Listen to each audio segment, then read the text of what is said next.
Trump once again this weekend said he canceled a planned attack against that country, citing, as he so often does, he claims, an emerging deal.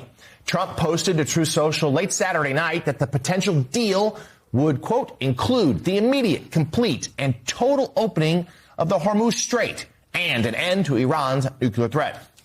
Now, Iran's foreign ministry has said this morning that Tehran is not currently holding talks with the U.S. Oh, we're doing it again. Over the course of the 5-month-long war, the president has threatened to escalate attacks on Iran, only to then walk back those threats. He's done that at least 9 times by our count.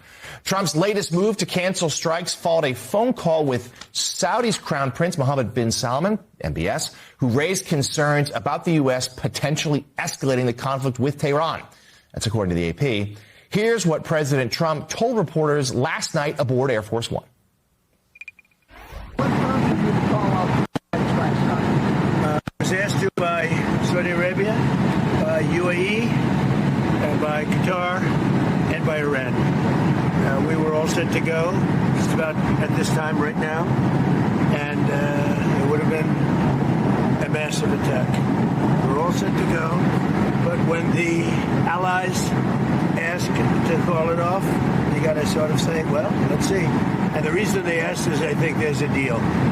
There's a deal on Hormuz, and then there will be a deal on the nuclear, or you might call it the denuclearization of Iran. Now what we're doing is we're talking to them in the form of a negotiation.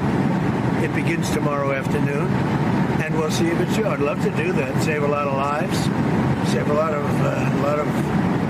unnecessary power. Trump has lost control of this war. I don't think that when he walked into it, he expected it would be spreading across the region the way that it has. He's said as much. I don't think that this is what he wants, to have the Houthis have entered the conflict, to begin to try to control the Red Sea. Already in the region, it's expanded beyond Trump's control and beyond Trump's reach. And then you have these other really ominous developments. You've had the Ukrainian strike on an Iranian boat that Ukraine claims was transporting weapons and other related war material between Iran and Russia. You've had information and evidence that Russia is helping Iran target U.S. bases, making Iranian strikes more comprehensive.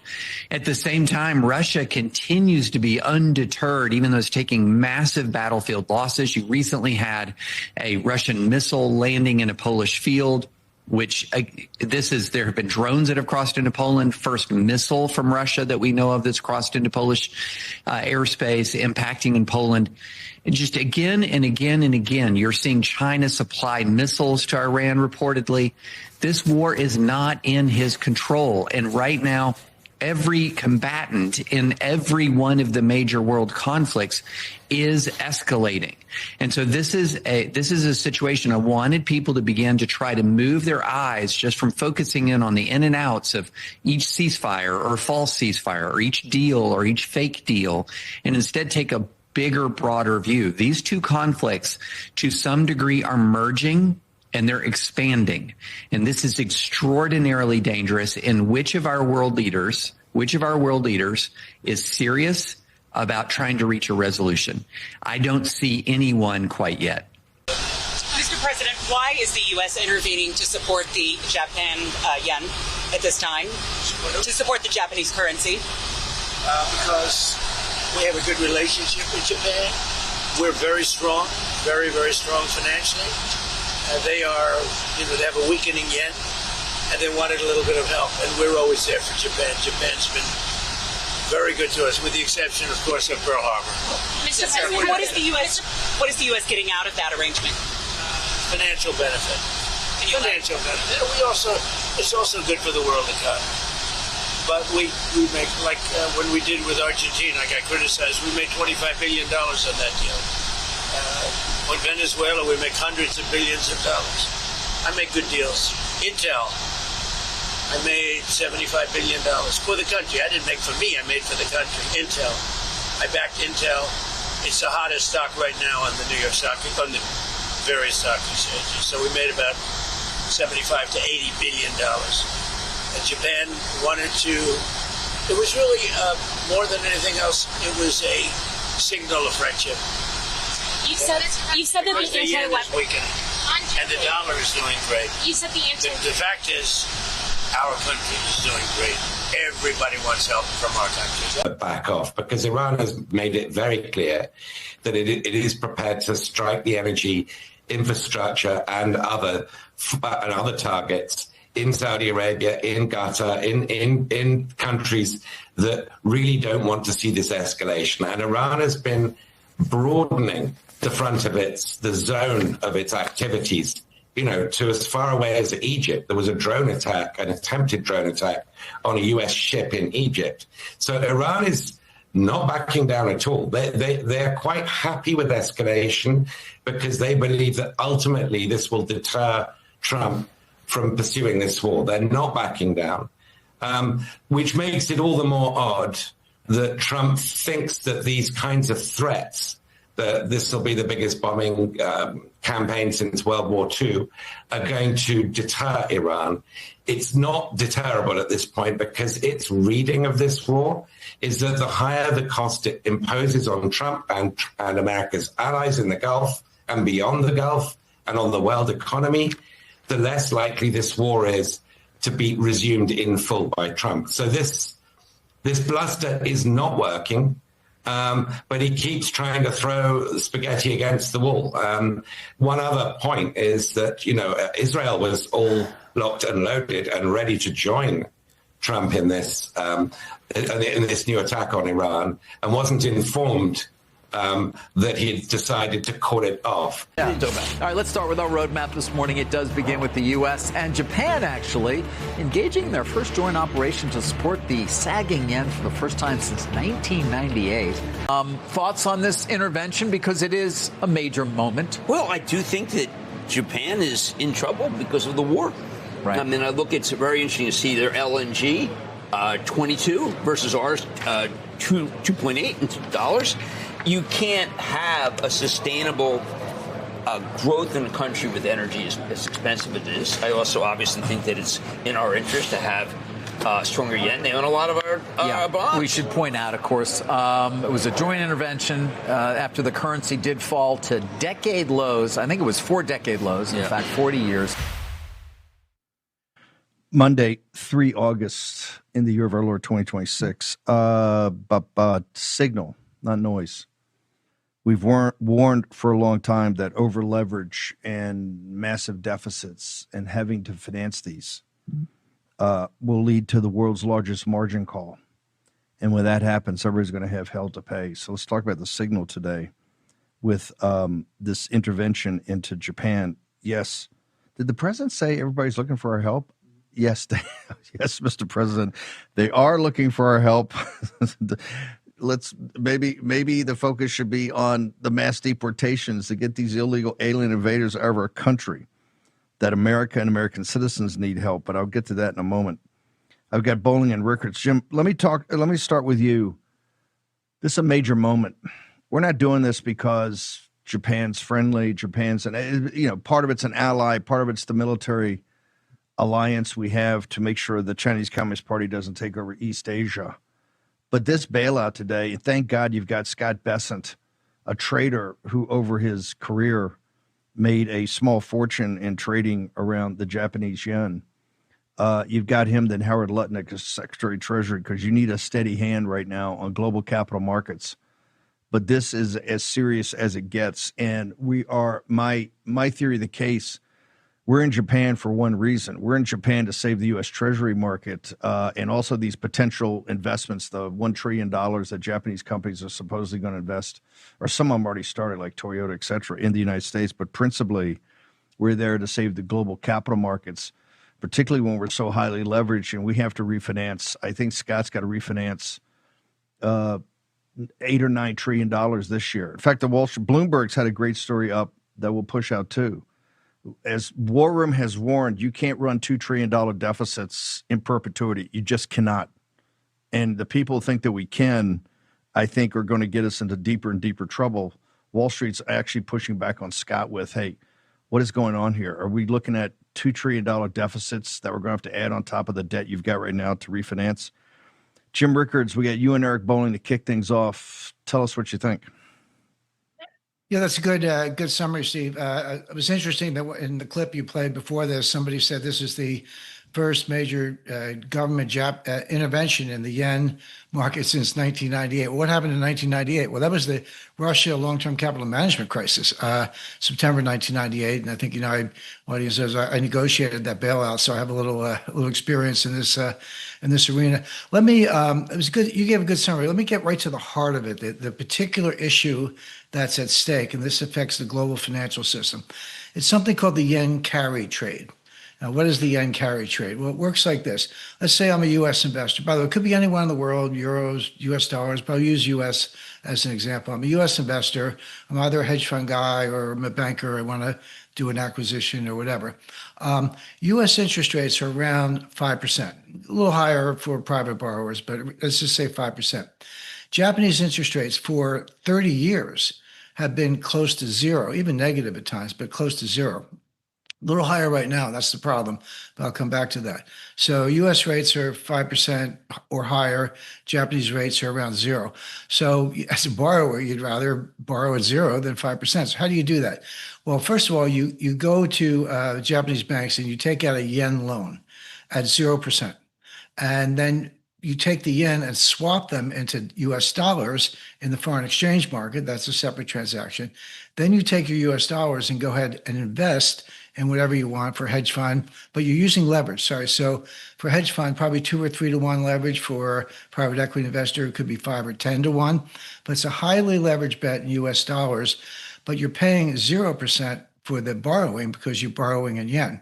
So, and that 5% difference, or you could be higher, 7% or whatever. You say, well, that's a lot. Yeah, but if you're leveraging 10 to 1, that's 70 points. It's 10 times 7 in my example, or 50 points, 10 times 5 or whatever. That's where the leverage comes in. That is a huge, and all that profit drops to the bottom line, to the equity holder, the investor, the guy who's putting in the equity or the general partnership. So I'm borrowing at zero, investing at, let's say, 5 to 10%, leveraging between 5 and 10 to 1, and I'm making a fortune on the cost. Now, that's the yen carry trade. And it's all over the world, every major currency, every transaction you can think of. It's funding China. It's basically global leverage is based on what I just described. Now, sounds good. What can go wrong? What can go wrong quickly, and it's happening, is that Japanese interest rates start to go up. And when Japanese interest rates go up, then my profit disappears. So what do I do as an investor in that situation? I unwind the carry trade. So basically, I take dollars, I swap them into yen, I pay back my yen loan, get out of that, and now one of several things happens. I'm either borrowing in dollars, but that may be okay because the spread has gone away, that the profit of borrowing in yen has gone away. So now I'm borrowing in dollars. What if I can't borrow in dollars? What if the U.S. banks are saying, sorry, no soup for you? Well, now what do I do? Well, I have to sell assets. So either you're basically putting pressure on the yen because I want to pay back the yen, or you're deleveraging the whole system. You're selling assets. That takes the stock market down. I can go on, Steve, but I think our viewers get the point. This thing permeates the global financial system. Everything you can think of: Chinese foreign direct investment, leverage deals, hedge funds, currencies. Because it's like trillions. This is why the world's elites, all this. Oh, we're capitalists. You're a bunch of low level scum. The system's kind of rigged. Don't bury the lead. Why is the Japanese 30-year at zero? That's not a natural law of capitalism. That's not Milt Friedman 101. That's because of massive interventions by the Japanese government. It's not that investors throughout the world go, oh, the Japanese with their demographic implosion, the problem with the Chinese Communist Party and everything they've got going on. Let's just give them free money. We'll give them free money because we buy their business plan. That's propped up by the Japanese government. It's so interlocked. But the bottom line is, well, we'll get to that after. The bottom line is, I repeat this over and over again. Right now, this is one of the most dangerous things we've ever had. We have a highly leveraged bet through global markets, capital markets throughout the world, on artificial intelligence delivering massive productivity increases without mass layoffs. And we still got $2 trillion deficits a year. Why do we have $2 trillion deficits? We're fighting wars everywhere, and we've invited the world in here, and we're going to pay for it. Short break. Back in a moment. War Room. Here's your host, Stephen K. Bannon. Okay, folks. I realize a lot of this may sound very complicated. We're going to try to make it much more accessible, as we've done over at Birch Gold, because one of the reasons this show spends so much time on capital markets and the global economy is that you cannot understand politics and power. You cannot understand the direction of your country unless you have a basic understanding of that. These shows that just go on and on, like Fox, just go on and on. It's all no. It's money and power. Money and power. And to be dictated by, I also want to show you the phoniness of these guys sit there, oh, we're capitalists, and you're not capitalists. You want your tariffs, you want all this stuff. This system is totally and completely rigged. You're about to see some bailouts now. Scott Bessent this is not a bailout of Japan because they're our buddies. This is not a bailout of Japan because, part of it is they are part of that incredible alliance that we need to make sure that the Chinese Communist Party does not run the tables in the three-island chain and dominate the Pacific. And then, America, you got a big problem. And this is not about the Persians. This is about the main thing. We're doing it to save the Treasury market. We're doing it to make sure that we have the ability to stay as the prime reserve currency. You ever heard that before? You ever heard that? Oh, yeah, I heard that on Bannon show one time a couple of years ago. Yeah. Long-term capital management. I'm going to get to Bolling in a second because he's got a fabulous point to make. You go back to 1998, Jim Rickards, which is long before many of our audience were aware of anything like that or paid any attention to this. Long-term capital management, the implosion of that, which back, I think it was relatively small compared to things we talk about today. But that happened, I think, in 97. That almost took down all of Wall Street. This was a major crisis that needed intervention. Folks, you better strap in on this. If you saw what happened last week and what happened over the weekend, strap in. Jim Rickards, why are we helping Japan? Why is there any type of intervention? Why is Scott Bessent using the balance sheet of the United States of America to help in Tokyo, sir?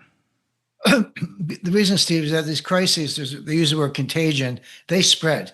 They start out by kind of like, small corner of the world, and pretty soon it is global. And again, in 1998, okay, that started in 1997 in Thailand. Thailand devalued their currency, which made all those loans, more dollar investments, worth less. So they sold everything in Thailand and got out. That spread to Malaysia, Indonesia, South Korea. People were killed in South Korea. There were riots in the streets. I spoke to the former Malaysian prime minister. He was the guy who stood up. It was a big fight at the IMF meeting in Hong Kong in 1997. And I was there for that. But it took a year and a half to come around the world. I negotiated the LTCM bailout with 14 Wall Street banks. They call them the 14 families, and then 19 international lenders.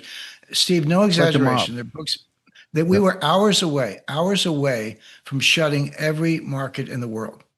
That is not that is not an overstatement. No, this was the predecessor of 2008, and I've kept saying, hey, we're heading toward a 2008 and 2000 with the equity. Hang on one second, right there. Jim, I'm going to come back to you because Bolling's got to bounce. Bolling, this is about contagion. What happened is you've been pointing out what happened earlier really towards the end of last week that made this intervention into the Japanese capital market so important, sir. Yeah, I was trading when Jim Rickards was making sure that our financial system didn't collapse in 1998. I remember, and it was a process. In 97, it started to fall. We started hearing about it. All of a sudden, we hear about this long-term capital management, a massive leveraged fund that was taking on water is underwater. And what were they going to do with it if they had to bail out of all those positions? It could take the whole system down. And then the Japanese yen started to puke. There were people dumping yen And it was almost the same thing happening, Steve. Last Thursday, we started hearing, we couldn't figure out for a week why there was so much tech selling. That was like, it went from software companies, then more hardware companies, and it was methodical. And we could not figure out why that was happening until Friday. Friday, we realized that situational awareness, a 24-year-old German kid who was some guru in AI, had amassed $45 billion in a PE fund, private equity fund, and they were getting smoked. They were getting slaughtered. They were being liquidated by the banks.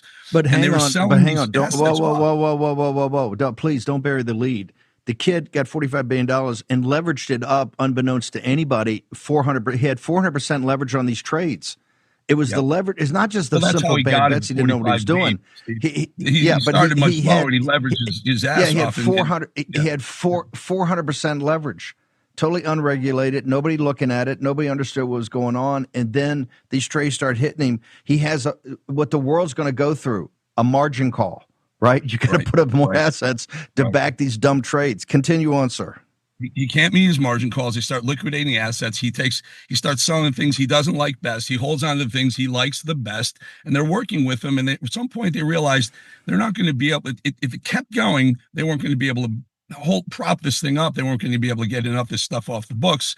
And so this $45 billion hedge fund starts shrinking. Then the yen happened. And then the yen starts to fall apart. If you look at a chart on the yen, it was almost simultaneous to when we started to realize this was almost a long-term capital lookalike 30 years later. And that started to fall apart 28 years later, whatever. That started to fall apart. So Besson stepped up, propped up the yen, I believe, because I think they were concerned about a replay of 1998, but also it kind of helped them in the administration in the second way, because it helped the interest rate market. So if the Japanese, who hold $1.2 trillion of our U.S. treasuries, saw their currency slamming and they had to support it, they had to sell U.S. treasuries to buy their own currency back. And that would put downward pressure on our pricing of our treasuries, which shoots the interest rate straight up. And if we had a higher interest rate into a falling stock market, all hell could have broken loose, and Rickards can give you the macroeconomic effect of all that. But it was turning out, looked like it was going to be a replay of 1998 again. Did they save it? I don't know. I'm watching the yen continue to fall, but I think there was a lot of relief, Steve. Last thought on Wall Street, that it was just one player who was caught the wrong way, sideways on the AI trade, rather than a group of players or the whole entire market. So I do believe that the kind of all clear has been blown as far as the stock market side of it is playing out. But let's put a pin on that. The people should remember, I'll go back to Rickards in a moment, I know you got to bounce, is that the whole crisis in 98 started with the Thai baht. And people thought, what the hell, who cares about the Thai baht? This is totally irrelevant. It's so small. No, these contagions spread, and sometimes they take a while, but they have major implications. Also, the president used an analogy there that I think we have to take a second and look at. He used Argentina. And hey, we made a great deal in Argentina. Remember on the show, we were saying, why are we jumping in to help Milei before these elections? But they did, Scott was very smart. We did make substantial amount of money on the trade.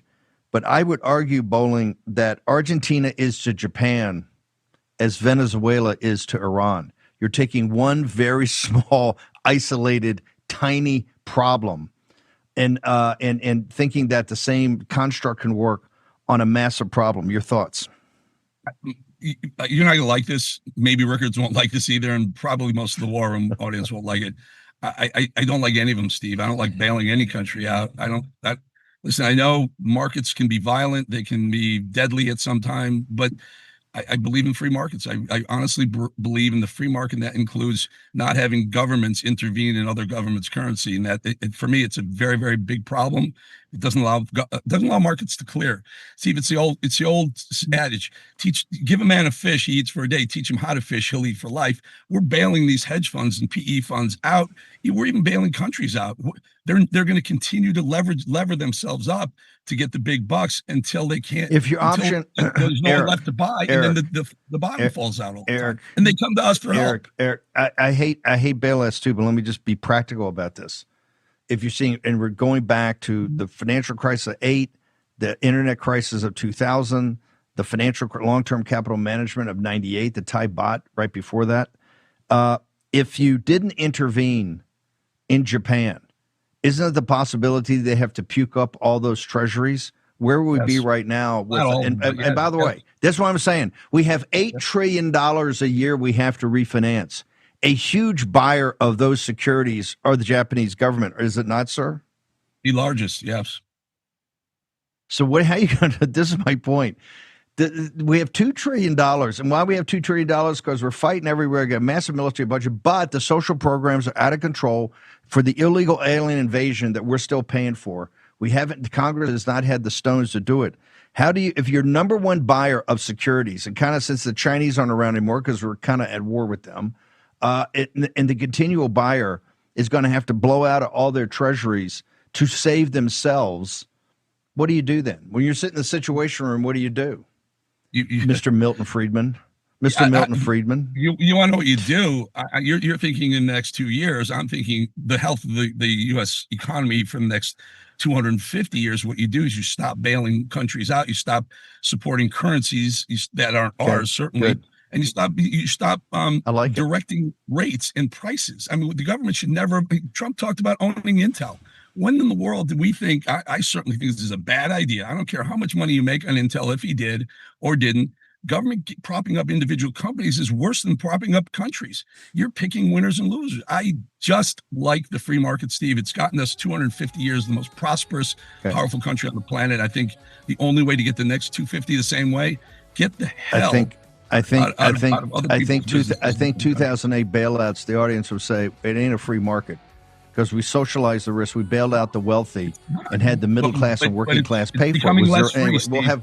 It's becoming less free. I got it. I agree with you. Bolling, where do people go? What's your social media? You got to bounce. I got to bounce. I'm just be here, and I'll see you on Rab at 4:00 Eastern as well. Love doing this with you, Steve. Best director, brilliant man. Let's do a change because markets will be closed by that time. We can report back to the audience. See you, Eric. Thank you. Rickards is going to stick with me. Tony Lyons also coming up. Bobby Kennedy went thermonuclear on CNN over the weekend. My God, was it beautiful. All next in the War Room. Here's your host, Stephen K. Bannon. Jim Rickards, from the time that we called the 14 families, the Treasury called the 14 families in New York on that long-term capital management, and got them down at the Federal Reserve in New York City and just told them, hey, boys, get the checkbooks out, because you're going to be writing some checks from this. I believe it was Bear Stearns. I think they were the ones that said, no. We're capitalists, free market capitalists, and we ain't bailing anybody out. That's your problem. What is it? 2 decades later, when they came for a bailout, they go, no, we got long memories here, bro. You're on your own. So am I not right on that? Hey, in theory, Eric's 1,000% right. Is that the world in which we live, Jim Rickards?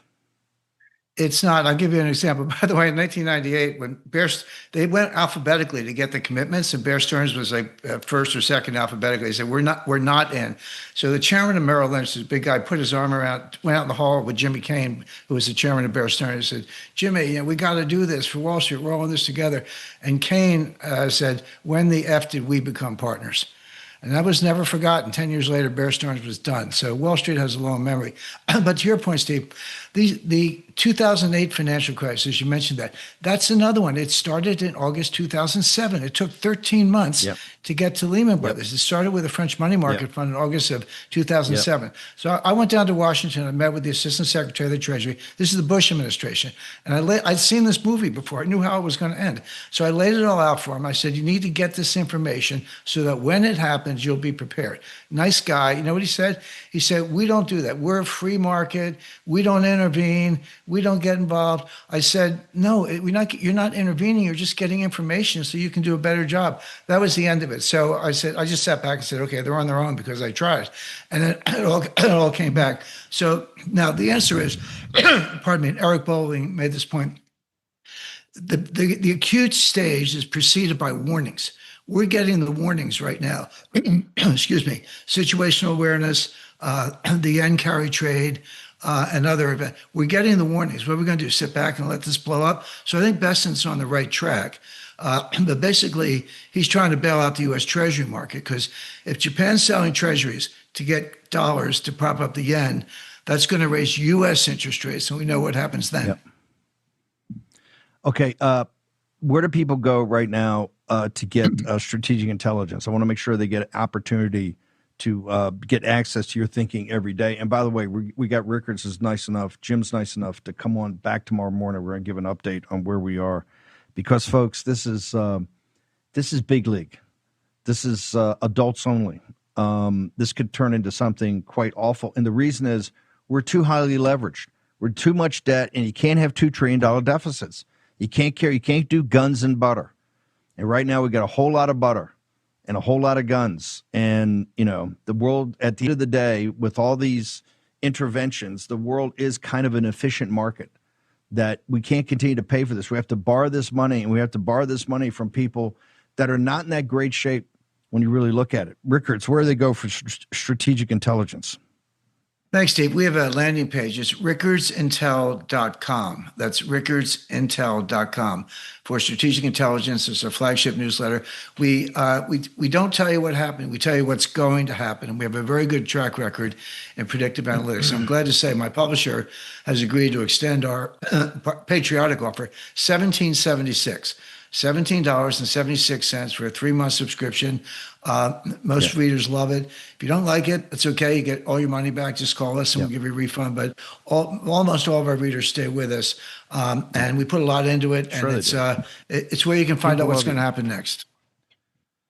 We'll talk about Hormuz tomorrow, too. The Persians and Hormuz. And now the Omanis. Maybe we don't want Oman having a voice there. Anyway, we'll hold that for tomorrow. Thank you, Jim Rickards. Appreciate you. This is totally free online. Go to birchgold.com/Bannon. End of the dollar empire. We've kind of been warning you and prepping you folks for this. Make sure you check it out. /Bannon. All free. 9th free installments coming. As soon as we get the graphics right, it's going to come. 8 free installments right now, starting from, 5 or 6 years ago. Read it all. You'll understand better. Make yourself aware of what's going on. This is why we cover this so much. We want to make sure you're not caught, or it's just not tucked into the business side. They got all this other crap they're covering in the news. Oh, to divert your attention so you actually don't see what's going on and who's getting screwed in the process.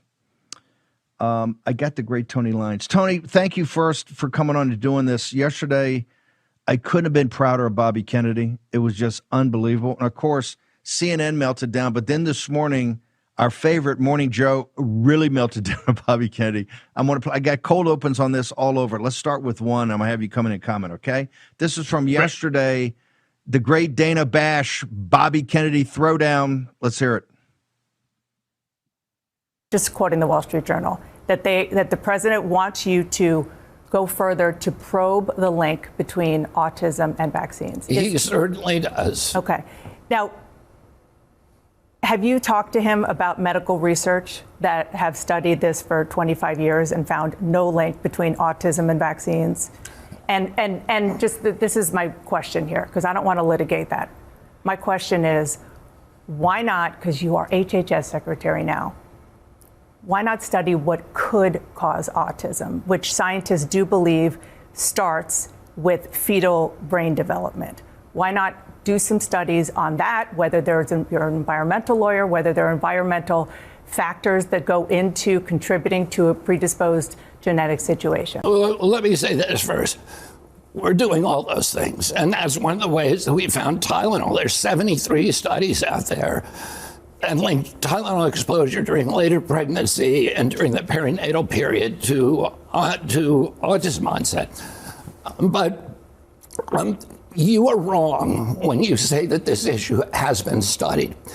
It has been studied, and you're rolling your eyes, Dana. But I am, because I don't want to have you use our air to say this. There have been more than 40 studies involving 5.6 million people to conclude there is no link between vaccines and autism. This is the head of the Committee of Infectious Diseases for the American Academy of Pediatrics. Now let me tell you what the Institute of Medicine says, which is the National Academy of Sciences.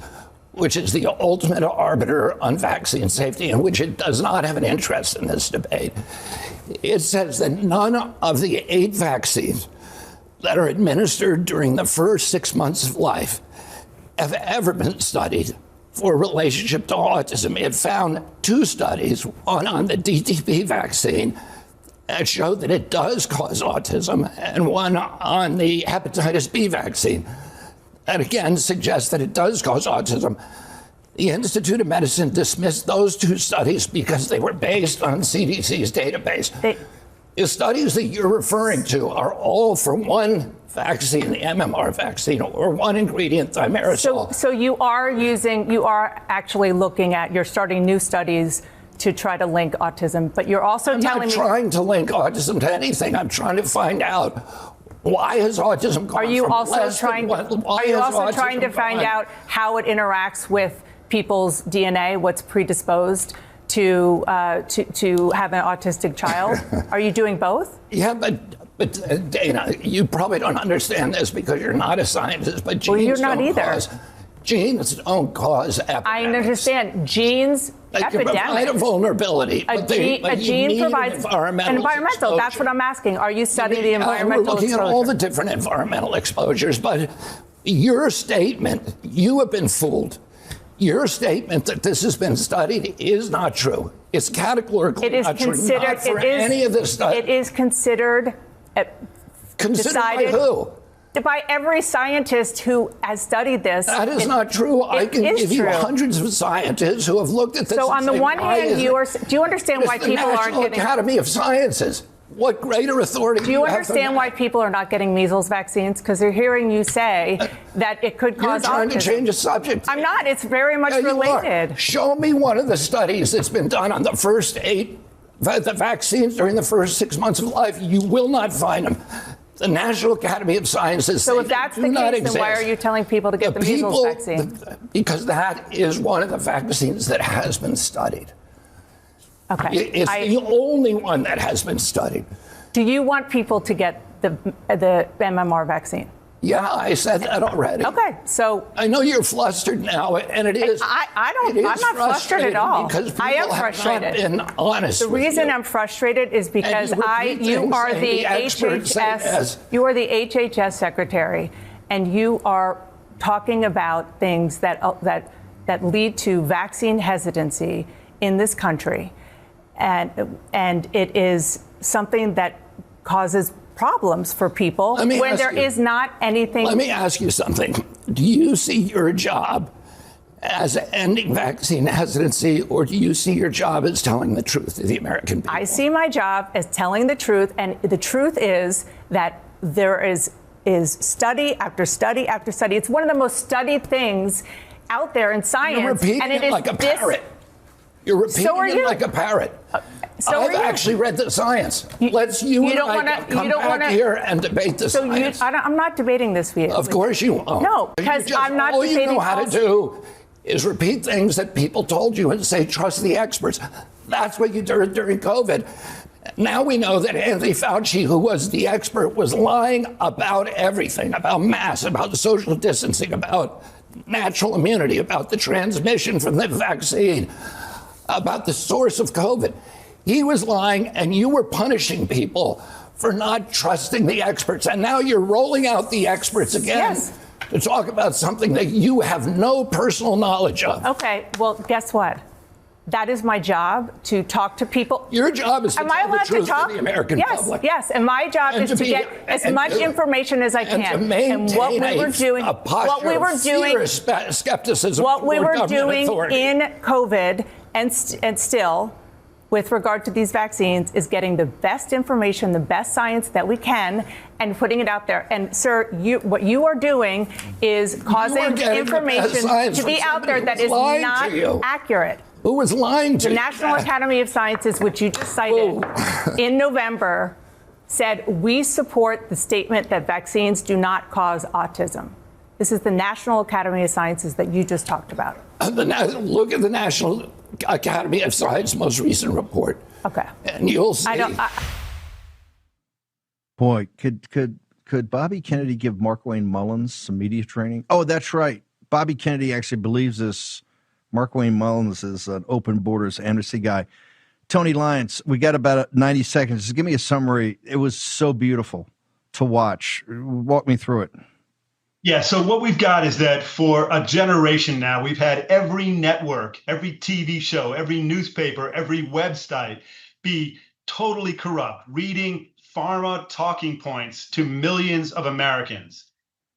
Mostly Democrats watching CNN and using words like anti-vaxxer, conspiracy theorist, all of those kinds of things. And those are just pharmaceutical company talking points. We know that, when Bobby Kennedy's book came out on November 16, 2021, The Real Anthony Fauci, it was the most censored book in America because this is a cultural war. Genes don't cause epidemics.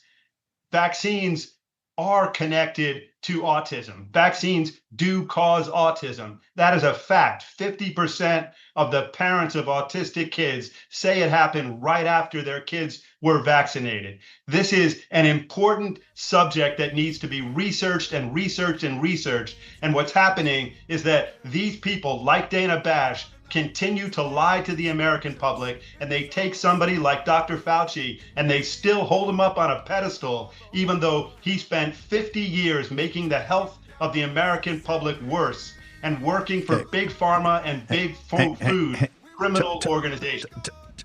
Tony, hang on for 1 second. Take a short commercial break.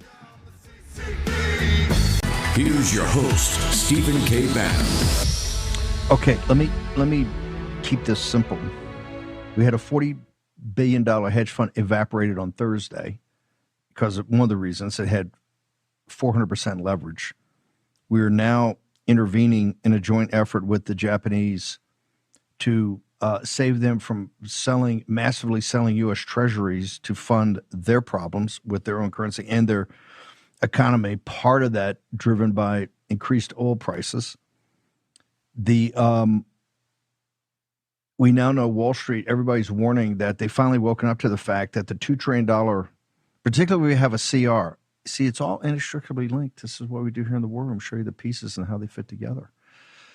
Because the CR goes back to Biden and Pelosi spending. We're just kicking the can down the road because people on Capitol Hill don't have the guts to stand up and say, hey, we got to start to fix this. So you have $2 trillion deficits. It's not sustainable. It's all on the U.S. dollar and people needing U.S. dollars as the prime reserve currency. Find out why you need a hedge, particularly as you're getting closer to retirement, right? birchgold.com/Bannon, End of the Dollar Empire. It's all right there. 8 free installments, 9 coming back for your own self-preservation. Read it, study it. Also, HomeTitleLock.com/Steve. 90% of your net worth is tied up in that home, folks. 80% to 90%. If you're lucky enough to own one and the younger generation don't own them, but you do, you got to protect that title. Make sure nobody can get to it. It's hermetically sealed. You get a 14-day free trial of the $1 million triple lock protection. Talk to Natalie Dominguez's team. They'll tell you all about it. All about it. You see Dana Bash, so HomeTitleLock.com. Go check it out today. Do this, self-preservation. Because we're going to go through some turbulence here, folks. Already got turbulence now as these two kinetic conflicts in the Middle East seem to be merging, and we can't let that happen. Tony Lyons. You just saw there, Dana Bash knows she can be turfed out by CNN management for one reason. If you don't protect the money, they are underwritten by Big Pharma. They will sit there and lie and obfuscate and spin. But, baby, particularly this is what I love. And Mark Wayne Mullin, take a lesson here from Bobby Kennedy. Bobby Kennedy hit her right, theoretically, in the chops, metaphorically in the chops right at the beginning when he said Tylenol. And nothing freaks them out more than the Tylenol. Oh, my God, not Tylenol. These guys are a huge sponsor. You can't say that. He had her on her back feet right at the beginning. But then you ended by saying big ag, the big food industry, big pharma, they're criminal organizations. What do you mean by that, sir? It's a pretty big throwdown. Yeah, they're criminal organizations because they are taking steps that poison the American public, and they're bribing and they're blackmailing and they're threatening. They control the media.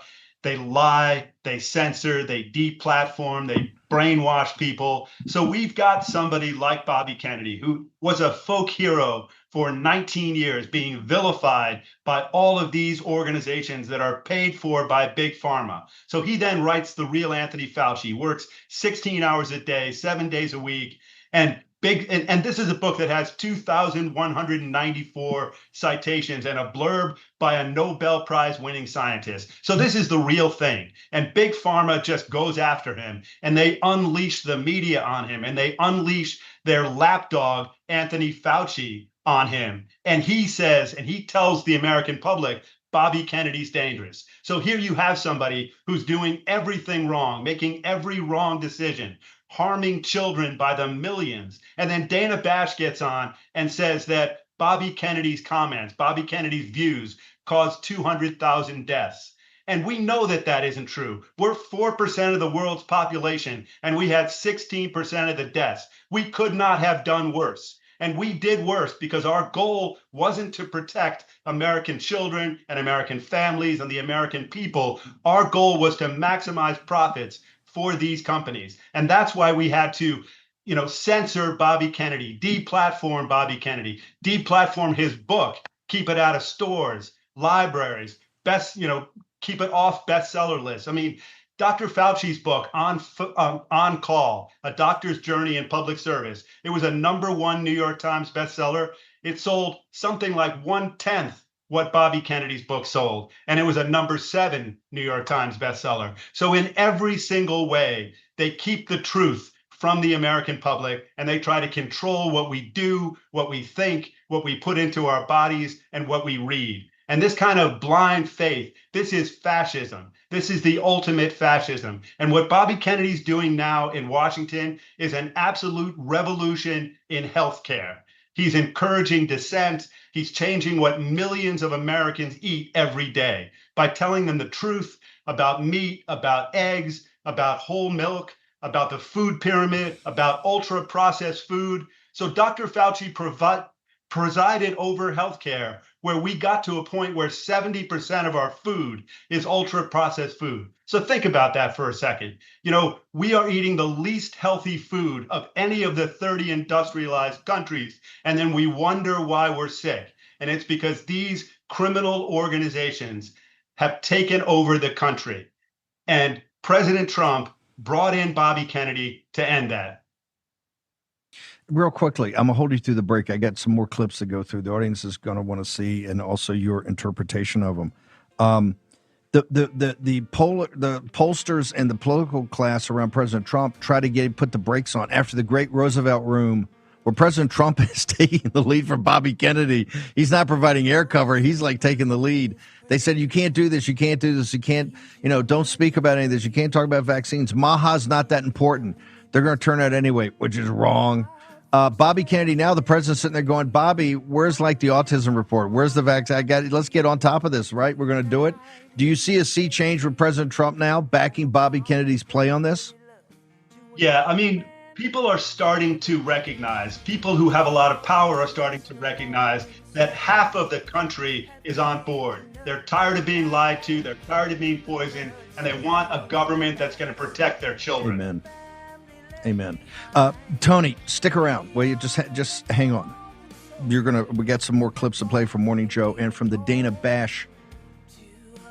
What was it? Throwdown? Bobby Kennedy was so amazing. Patriot Mobile. Want to thank the team at Patriot Mobile. The shows the last couple weeks, we've been doing a lot of live coverage from the Charlie Kirk trial to everything President Trump's doing. Want to really thank the sponsors that have been so great in letting them and working with us about how we get their sponsorships in. 972 Patriot. Glenn's story, Jenny's story, 2 leaders. Christian company backing your play. I think it gave over $3 million last year to causes, conservative causes.